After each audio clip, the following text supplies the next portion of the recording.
किन्नर चुड़ैल। गोरखपुर नाम का एक गांव हुआ करता था। उस गांव में ज्यादा लोग नहीं रहते थे। उस गांव में एक गर्भवती विधवा औरत रहती थी। उस औरत का नाम कमला था। कमला अपने घर में अकेली रहती थी। उसके पति की सारी जायदाद उसके नाम हो गई थी, पर सभी गांव वाले उस औरत को मनहूस औरत समझा करते थे और सभी उससे नफरत किया करते थे। एक बार कमला राशन की दुकान पर खाने का सामान खरीदने जाती है। भैया जी, जरा 1 किलो दाल चावल देना। अरे हाय हाय हाय हाय हाय हाय! अरे मनहूस औरत, मेरी दुकान में अपशुगन करवाने आ गई क्या? हैं? चल जा यहाँ से। मैं कुछ नहीं देने वाला हूँ तुझे। भाग भाग यहाँ से, चल जा, निकल। भैया जी, ऐसा मत कहिए। मैं गर्भवती हूँ, मुझे खाने की बहुत जरूरत है। मुझे खाना दे दीजिए। दुकानदार कमला को वहां से धक्के मारकर भगा देता है। तभी कमला रोते रोते उस गांव के किन्नरों के इलाके में आ जाती है। गांव वाले किन्नरों को उसी इलाके में रखा करते थे, क्योंकि वो लोग किन्नरों को पसंद नहीं करते थे और उनके इलाके में रहने से मना करते थे। तो किन्नरों ने उसी गांव में अपना एक इलाका बना लिया था। जब किन्नर लोग देखते हैं कि एक गर्भवती महिला रोते रोते उनके इलाके में आ गई है, तो सारे किन्नर कमला के पास जाकर उसका हाल पूछने लगते हैं। क्या हुआ बहन, तुम्हारी गर्भवती अवस्था में इतनी बुरी हालत कैसे है? तुम रो क्यों रही हो? तुम डरो मत, हम तुम्हें कोई नुकसान नहीं पहुंचाएंगे। तुम शांत होकर सब बताओ कि हुआ क्या है। मैं कमला हूँ। मैं गांव के दूसरे इलाके से आई हूँ। 2 महीने पहले ही मेरे पति की मौत हुई है। मुझे गांव के लोग मनहूस मानते हैं, क्योंकि मैं विधवा हूँ और गर्भवती भी। वहाँ के लोग मुझे खाने के लिए कुछ बेचने के लिए भी तैयार नहीं, जिससे मेरा गुजारा नहीं हो रहा था। कोई बात नहीं कमला, हम तुम्हारा ख्याल रखेंगे। किन्नर लोग कमला को एक खाली घर में रहने के लिए जगह दे देते हैं और उसकी देखभाल भी करते हैं।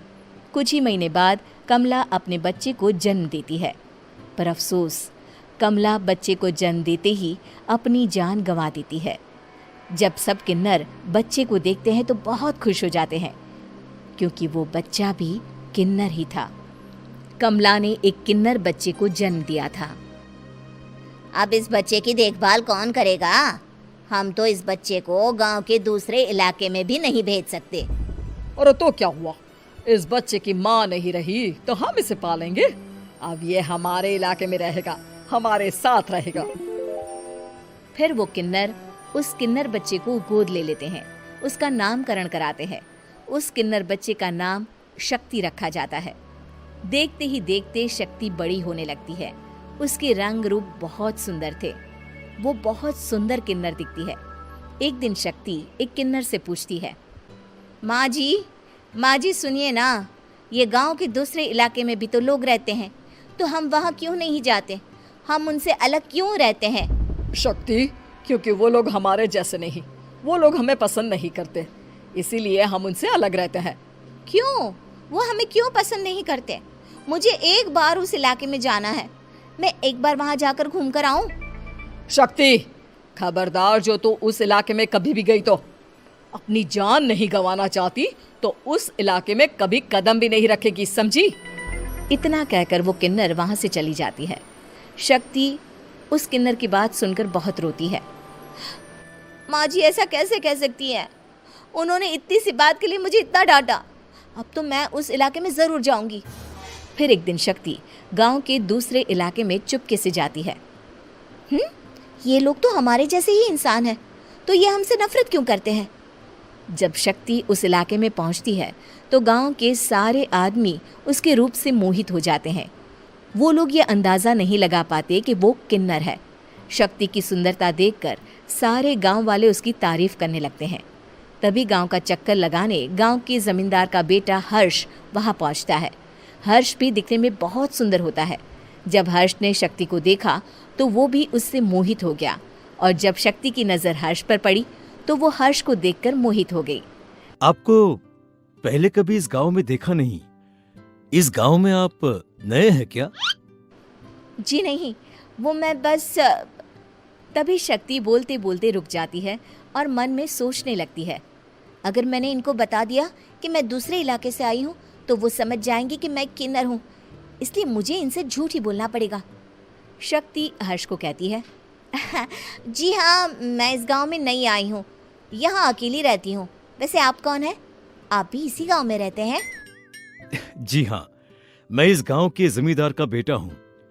आपको किसी भी चीज की जरूरत पड़े तो आप मुझे बता देना, मुझे अच्छा लगेगा। ऐसे ही शक्ति और हर्ष एक दूसरे से रोज मिलने लगते। वो दोनों अपने प्यार का इजहार करने एक दूसरे से मिलने जाते हैं। तभी शक्ति का पीछा करते करते एक किन्नर वहां आ जाती है। शक्ति, शक्ति, मैं तुमसे बहुत प्यार करता हूँ। मैं तुमसे शादी करना चाहता हूँ। क्या तुम मुझसे शादी करोगी? हाँ हर्ष, मैं तुमसे शादी करूँगी, पर मैं तुमको अपने बारे में एक सच्चाई बताना चाहती हूँ जो मैंने तुमसे छुपा कर रखी है। तभी उनके बीच में ही वो किन्नर आ जाती है। शक्ति, तेरी हिम्मत कैसे हुई ऐसा करने की? वो किन्नर शक्ति को खींचकर गांव के जमींदार के पास ले जाती है। हर्ष भी वहां शक्ति को बचाने के लिए पहुंच जाता है। जमींदार शक्ति और हर्ष के प्यार के बारे में सुनकर गुस्से में आ जाता है और शक्ति को गांव के बाहर निकालने की सजा देता है। शक्ति ये बात सहन नहीं कर पाती और कुएं में कूदकर अपनी जान दे देती है। जमींदार हर्ष की शादी गांव की एक लड़की से करवा देता है, पर हर्ष इस शादी से खुश नहीं होता। शक्ति अपना बदला लेने के लिए मरने के बाद किन्नर चुड़ैल बन जाती है। अब मैं इन गाँव वालों को नहीं छोड़ूंगी, अब इनसे मैं अपने प्यार का बदला लूंगी। किन्नर चुड़ैल गांव वालों को परेशान करना शुरू कर देती है। एक बार वो रात को गांव के खेतों में पहुंच जाती है और वहां आग लगा देती है। सारी फसल जल के राख हो जाती है। जब एक आदमी रात को उठकर देखता है कि खेत में आग लग गई है तो वो वहां पहुंच जाता है।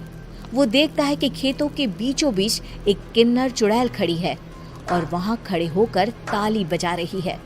गांव वाला किन्नर चुड़ैल को देखकर बेहोश हो जाता है। जब सुबह उस आदमी को होश आता है तो वो सीधा जमींदार के पास जाता है। अरे जमींदार साहब, अरे वो किन्नर चुड़ैल ने मेरी सारी फसल जला दी। अब मैं क्या करूंगा? क्या होगा मेरा? जमींदार चुड़ैल किन्नर का नाम सुनते ही सब कुछ समझ जाता है। अब वो बहुत डर जाता है।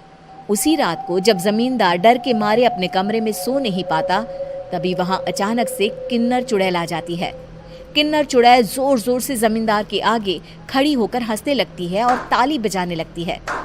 जमींदार उस डरावनी किन्नर चुड़ैल को देखकर बहुत डर जाता है। तूने मेरे साथ बहुत बुरा किया, अब मैं तुझे जान से मार दूंगी।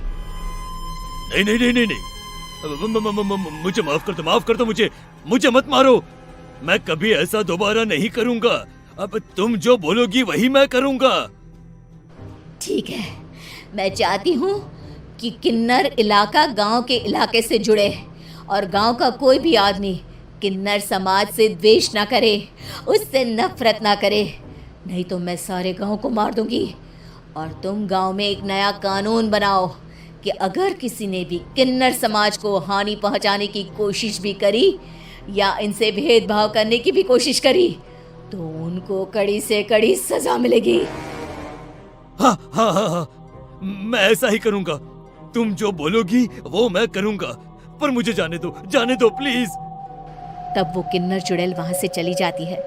गांव का जमींदार किन्नर चुड़ैल का कहा मानते हुए दोनों इलाकों को एक कर देता है और नया कानून भी लागू कर देता है। तब से वहां किन्नर समाज और बाकी गांव वाले शांतिपूर्वक रहने लगते हैं।